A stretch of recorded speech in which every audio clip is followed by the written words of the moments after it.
ഓം ശാന്തി. ഒരു മനുഷ്യൻ്റെ ആത്മവിശ്വാസം അവനെ സംബന്ധിച്ചിടത്തോളം ഏറ്റവും വലിയ ഹൈറ്റ്സിനെത്താനുള്ളതായിരിക്കുന്ന പാതയാണ്. ഒരിക്കൽ ഒരു കർഷകൻ തൻ്റെ തോട്ടത്തിലുള്ളതായിരിക്കുന്ന ചൊരയ്ക്കകൾ വളർന്നപ്പോൾ ഒരു ചൊരയ്ക്കേനെ മാത്രം അയാൾ വലിയൊരു ബോട്ടിലിട്ടിട്ട് ആ ബോട്ടിലിട്ടിട്ട് വളർത്തി. മറ്റെല്ലാ ചൊരയ്ക്കും നന്നായിട്ട് നീണ്ടു വളർന്ന് വലുതായി. പക്ഷെ ആ ചൊരയ്ക്ക മാത്രം ആ ബോട്ടിലിൻ്റെ അതേ ഷേപ്പിൽ അത്ര മാത്രമേ വളർന്നുള്ളൂ. അത്രയും വളർച്ച എത്തി കഴിഞ്ഞപ്പോൾ, വളർച്ച പൂർത്തിയായപ്പോൾ അയാൾ ആ ചൊരയ്ക്കയുടെ കുപ്പീനെ അങ്ങ് മുറിച്ചു മാറ്റി.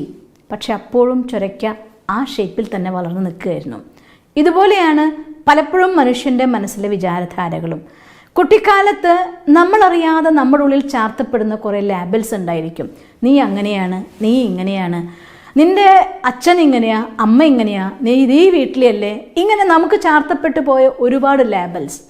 നമ്മളെക്കൊണ്ട് സാധ്യമല്ല എന്ന് നമ്മൾ ഉറച്ചു വിശ്വസിക്കുന്ന ഒരുപാട് കാര്യങ്ങൾ, ഇതൊക്കെ തന്നെ ഉണ്ടാക്കി വെച്ച ബോട്ടിലിനുള്ളിൽ ആ ഷേപ്പിലാണ് ഒരു മനുഷ്യൻ്റെ വ്യക്തിത്വം വികസിപ്പിക്കുന്നത് തന്നെ.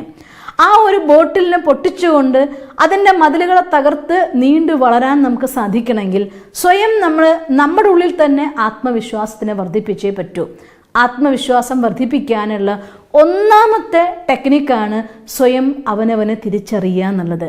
അവനവനെ തിരിച്ചറിയാനും ഈശ്വരനെ തിരിച്ചറിയാനും ഈശ്വരനും നമ്മളും തമ്മിലൊരു ബന്ധം നമുക്ക് സ്ഥാപിക്കാനും സാധിക്കുമെങ്കിൽ ശൂന്യത്തിൽ നിന്ന് സമ്പൂർണനായി മാറാനായിട്ട് ഒരു അജീവാത്മാവിന് സാധിക്കുന്നതേ ഉള്ളൂ.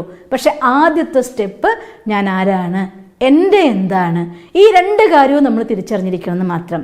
നമ്മൾ കാണുന്ന ഈ ബാഹ്യമായിരിക്കുന്ന ലോകം, നമ്മുടെ ഭൗതികമായിരിക്കുന്ന നേട്ടങ്ങൾ, ഇതൊന്നും ഒരിക്കലും ഒരാൾക്ക് ശാശ്വതമായിട്ടതല്ല, എല്ലാവർക്കും അറിയാം.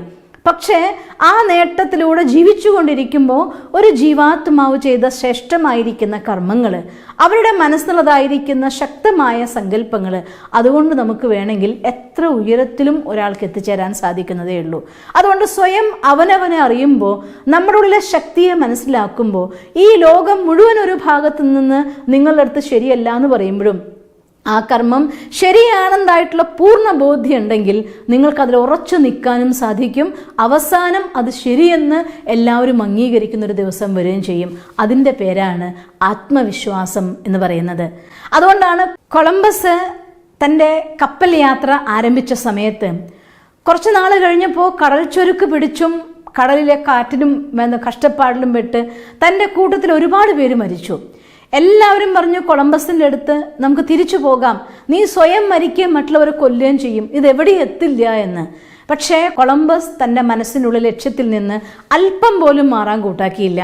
അവസാനം കൂട്ടത്തിലുള്ള എല്ലാവരും ചേർന്ന് ഒരു ദിവസം കൊളംബസിനെ കൊല്ലാൻ വേണ്ടിയുള്ള തീരുമാനം എടുത്തു.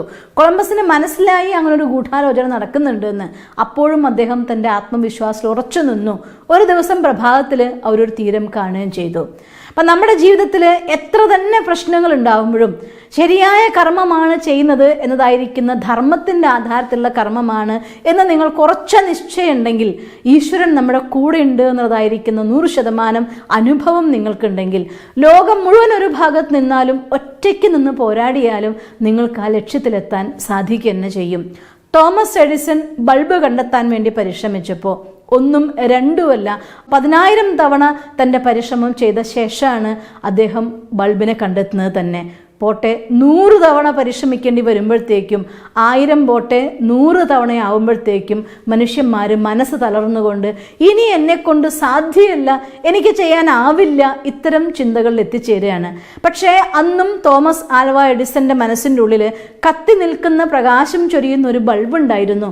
അതുപോലെ നമ്മുടെ ജീവിതത്തിലും നമ്മുടെ ജീവിതത്തിൻ്റെ ഒരു ലക്ഷ്യം നമ്മൾ നിശ്ചയിക്കുകയും ആ ലക്ഷ്യം സദാ നിങ്ങളുടെ മനസ്സിൽ പ്രകാശിച്ചു കൊണ്ടിരിക്കുന്നുണ്ടെങ്കിൽ മറ്റെല്ലാ തടസ്സങ്ങളെയും മാറ്റിവെച്ചുകൊണ്ട് ആ ലക്ഷ്യത്തിലേക്ക് പോകാനും അതിലെത്തിച്ചേരാനും നിങ്ങൾക്ക് സാധിക്കുന്നതാണ്. അങ്ങനെ നിങ്ങൾക്ക് സാധിക്കാൻ വേണ്ടി, ആത്മവിശ്വാസത്തെ വർദ്ധിപ്പിക്കാൻ വേണ്ടി സ്വയം നമുക്കൊപ്പം നമുക്കിരിക്കാൻ സാധിക്കണം. രാവിലെ കുറച്ച് സമയം, വൈകുന്നേരം കുറച്ച് സമയം ഈശ്വരൻ്റെ ഓർമ്മയിൽ ധ്യാനത്തിൽ മുഴുകിക്കൊണ്ട് ആ സർവശക്തനായ ഭഗവാനുമായുള്ള കണക്ഷൻ എത്ര എത്ര ഡീപ്പായിട്ട് നിങ്ങൾ ചേർക്കുന്നുണ്ടോ അത്രയും നമുക്ക് നമ്മുടെ കൂടെ സ്വയം ഭഗവാനുണ്ട് എന്നതായിരിക്കുന്ന അനുഭവത്തെക്കാൾ വലിയ ശക്തി മറ്റൊന്നുമില്ല. ആ അനുഭവം, ആ ഫീലിംഗ് നമ്മുടെ ഉള്ളിൽ നിന്ന് തന്നെ നമ്മുടെ ആ എല്ലാ ശക്തികളെയും ഊർജങ്ങളെയും ആക്ടിവേറ്റ് ചെയ്യുകയും ലക്ഷ്യത്തിൽ എത്തിച്ചേരാൻ നമ്മളെ സഹായിക്കുകയും ചെയ്യും. അതുകൊണ്ട് ആത്മവിശ്വാസത്തിൻ്റെ ശക്തി ചെറുതല്ല. അത് നമ്മളെ എന്ത് വേണമെങ്കിലും നേടിയെടുക്കാൻ സാധിക്കുന്ന, ശൂന്യതയിൽ നിന്ന് കൊട്ടാരമുണ്ടാക്കാൻ സാധിക്കുന്ന ശക്തിയാണ്. അതിന് നിരന്തരമായി ഡെവലപ്പ് ചെയ്യാൻ വേണ്ടി പോസിറ്റീവായിട്ടുള്ള ലെസൺസ് പഠിക്കാനും ദിവസം കുറച്ച് സമയം മെഡിറ്റേറ്റ് ചെയ്യാനും നമ്മളെല്ലാവരും കണ്ടെത്തണം. നിങ്ങൾക്കങ്ങനെ സാധിക്കട്ടെ എന്ന് ഞാൻ ഈശ്വരനോട് പ്രാർത്ഥിക്കുന്നു. ഓം ശാന്തി.